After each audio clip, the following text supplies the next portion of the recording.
How y'all doing out there? Welcome back to another episode of the podcast.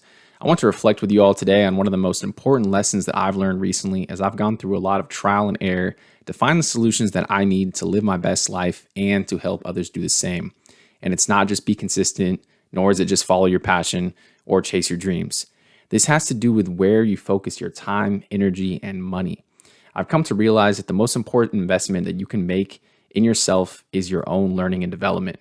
Everything else is kind of secondary in my experience. In a world that's ever changing and moving at faster and faster paces, it's essential that we remain students for life, that we keep that student mindset and always seek to learn from those around us. And you don't have to learn specifically from a mentor in this case. You can go into a conversation with a teenager, for example, with an open mind and learn how they view the world with bright eyes, eagerness, enthusiasm, etc., and let some of that rub off on you.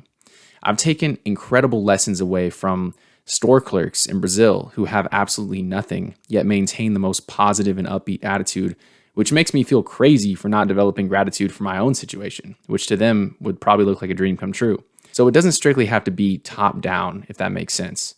There are lessons literally around every corner of your life if you just open your eyes to them. The other facet of this is how you take action. Are you actively doing this? Are you continuing to read books that are outside of your realm of knowledge? And I mean not just books that make you feel good. I mean really challenging reads that will conflict with your worldview, that will upset some of those core, deep-rooted beliefs in you. That's what you need to seek out. Otherwise, it becomes an echo chamber. And I realized after doing this for like 8+ years, being hyper-focused on personal growth, that a lot of what I was doing was just scratching an itch that made me feel like I was growing.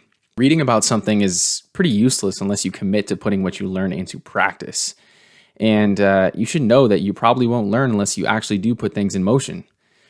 And so that's essential to focus on is what are you actually doing with the knowledge that you gain? The last piece that I want to mention today is the financial piece of this all. It goes along with purchasing books, courses, coaching, therapy. All of that has a cost, of course. But for someone who's really trying to get the most out of this process and grow at the quickest rate, you have to ask yourself, where do these investments fall in my hierarchy? Where are they in my budget? You know, most of us don't have unlimited funds, and we have to be kind of calculated about what we put aside for our learning and development. And unfortunately, because many times we end up coasting on autopilot in our lives and we get really comfortable with our situation, we push these investments further and further down the totem pole until they become sort of like luxuries or nice to haves. If there's some money left over after rent, bills, food, fun, etc. are all covered, we might devote some to our own development. But that can't be the case. We have to make these a priority, if not the number one priority in our lives. Learning does not stop after college. Learning does not stop after an apprenticeship that you go through. It is forever. And for me, I've been starting to move these investments further and further up the line, higher on the priority list. Think about yourself and your growth as your most important investment vehicle. Look at a college degree, for example.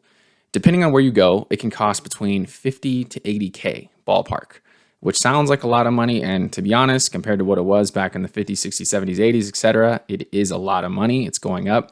But if you think about this as the biggest investment that you can make in yourself, it allows you to jump right into a position in the workforce where you can make pretty much 100% of your investment back in 1 year. And then everything else is just net after that. You also will retain the abilities and the skills to take with you and to advance into new positions, along with all the interpersonal and social connections that you make along the way. So at the end of the day, it becomes priceless. Both financially and professionally, it's the biggest investment that you can make. And it might seem like an overwhelming amount in the beginning, but if you keep the frame of mind that it will pay off in spades in the future, it will make it a lot easier to settle into that growing process. So keep looking for these opportunities, guys. They are out there staring you right in the face. We just have to swallow that pill, the price tag of time investment in the beginning. But in the end, the delayed gratification will be more than worth it. And we'll be in a much better place than we are today. All right, that's it for today, guys. Much love. Keep going. I'll see you next week.